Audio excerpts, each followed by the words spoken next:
Olá, sejam todos bem-vindos ao mais novo programa da TV Ambiental. O meu nome é Silvestre Falcão, eu sou psicólogo, especialista em dependência química e o nome desse programa se chama Movimento Contrário. Estarei com você aqui toda semana na TV Ambiental para conversarmos sobre o tema das drogas e sobre o seu tratamento. Participo de um centro de tratamento de dependentes químicas na Serra Sede e o nosso trabalho é justamente esse apoio de formação e de informação a todas as pessoas que precisam dessa orientação sobre as drogas e sobre o seu tratamento. Portanto, esse programa é para você que está me ouvindo.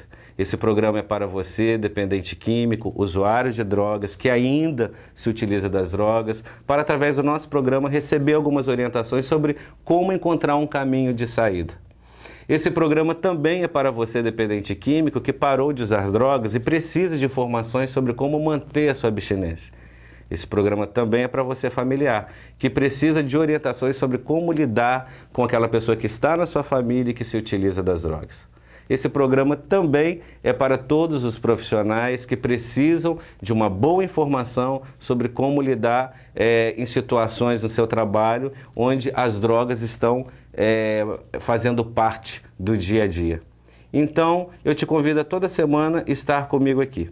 E hoje no nosso programa nós teremos duas pessoas muito importantes para participar da nossa entrevista, que é a doutora Rosa Maria, psicanalista e especialista em dependência química, e temos também a Isaura Pastana, que é uma dependente química de alcoolismo e que participa hoje desse projeto, dando assistência e sendo voluntária do centro de tratamento.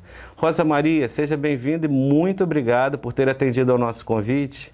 Eu que agradeço a oportunidade de estar aqui discutindo esse assunto de grande utilidade pública.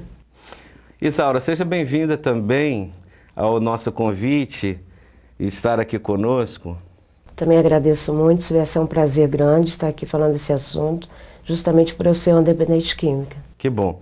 E antes de começarmos o nosso bate-papo, a nossa conversa sobre o tema de hoje, que é Movimento Contrário, eu quero convidar vocês duas e quem está nos ouvindo, nos assistindo dentro da sua casa, do seu lar, no seu trabalho, a assistir essa matéria sobre dependência química que a nossa equipe de reportagem fez nas ruas durante essa semana. Vamos lá?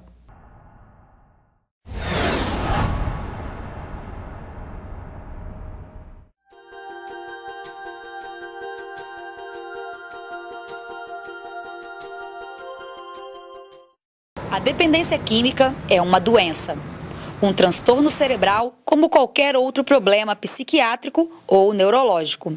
Ela pode causar várias doenças crônicas, provocando sérios distúrbios de comportamento. A dependência química pode ser resultado de fatores biológicos, genéticos, psicossociais, ambientais e culturais. Ela é considerada hoje como uma epidemia social, pois atinge toda a sociedade, desde a classe social mais elevada à mais baixa. Segundo dados da Organização das Nações Unidas, 205 milhões de pessoas em todo o mundo usam algum tipo de droga, ilícita ou não. A mais comum é a maconha, seguida pelas anfetaminas, cocaína e derivados do ópio, como a morfina. A dependência começa com o abuso das drogas, quando uma pessoa faz uma escolha consciente de usá-las. As drogas acionam o sistema de recompensa do cérebro, uma área encarregada de receber estímulos de prazer e transmitir essa sensação para o corpo todo. Evolutivamente, o homem criou essa área de recompensa e é nela que as drogas interferem. Por uma espécie de curto-circuito, elas provocam uma ilusão química de prazer que induz a pessoa a repetir seu uso compulsivamente. Com a repetição do consumo, perdem o significado todas as fontes naturais de prazer e só interessa o prazer imediato propiciado pela droga, mesmo que isso comprometa e ameace sua vida. O dependente passa a sentir que a droga é tão necessária ou mais quanto comer, beber e dormir. É muito difícil deixar as drogas e, por isso, é importante e necessário que o dependente procure um tratamento para dar fim a esse comportamento compulsivo. Mas é importante lembrar que não existe cura para a dependência química. O dependente químico será sempre um dependente. Por isso, a sua luta é diária. Determinação, perseverança e força de vontade são elementos determinantes para o movimento contrário às drogas.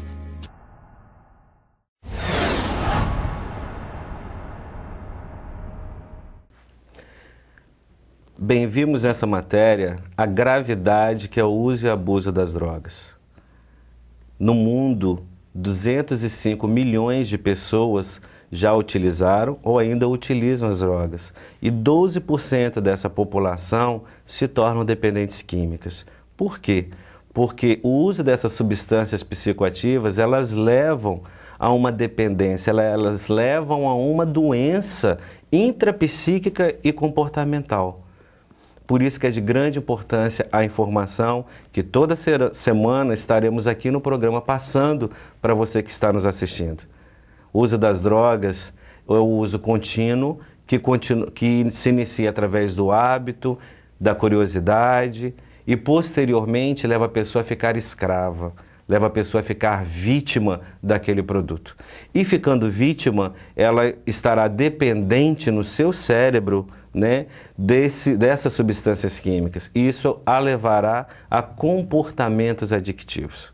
Esses comportamentos adictivos são as consequências.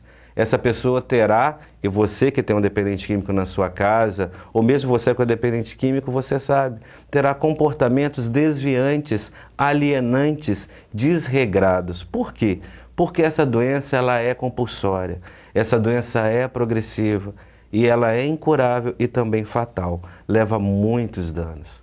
Portanto, o nosso programa, que se chama Movimento Contrário, e é por isso que você está nos assistindo, o que nós podemos fazer? O que você, dependente químico, o que você, familiar, o que eu, o que nossas entrevistadas, podemos todos nós fazermos como movimento contrário, para justamente fazermos o controle sobre essa doença, já que ela não tem cura. O que é o movimento contrário?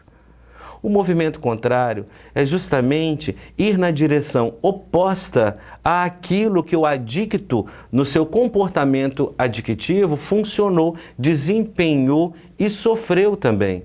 O movimento contrário é dar uma nova direção de vida. O movimento contrário é fazer diferente. O movimento contrário é justamente viver uma nova maneira, um novo estilo de vida em relação àquele, diferentemente, claro, que se viveu na ativa. Vamos dar um exemplo? O movimento contrário em relação a um adolescente que está na escola. Ele está acostumado a acordar todos os dias, 10, 11 horas da manhã, e ao meio-dia ele vai para a sua escola, estuda à tarde. Chega em casa à noite, geralmente ele vai para a internet, dorme tarde, acordando novamente tarde no outro dia. De repente, no próximo ano, ele precisa mudar de turno na sua escola. O que vai acontecer? Ele precisa acordar mais cedo, 5, 6 horas da manhã, para poder estar cedo na sala de aula. E depois ele pode dormir à tarde, mas ele vai ter que fazer um grande esforço. Ele vai ter que ter um esforço tremendo para poder mudar esse movimento dele. E isso é muito importante. Esse adolescente ele estará fazendo um movimento contrário, no que se refere a esse esforço, esse empenho de não acordar mais às 10, 11 horas da manhã, e sim acordar bem mais cedo. O que eu quero te dizer? Que o movimento contrário ele tem a ver com esforço, com empenho. Portanto, o movimento contrário é sempre algo desconfortante. O movimento contrário é uma forma de funcionar anterior que estava aí para buscar uma nova forma saudável. Não é verdade, Isaura? Com certeza, Silvestre. Para fazer o movimento contrário, eu acho que a gente tem que ter muita consciência e aceitação da nossa doença. Né? A cada dia a gente faz movimento contrário. E é verdade. Então eu convido vocês a não saírem daí. Nós vamos continuar com esse tema sobre o movimento contrário através das nossas entrevistadas, a Rosa Maria e a Isaura, no próximo bloco. Me aguarde.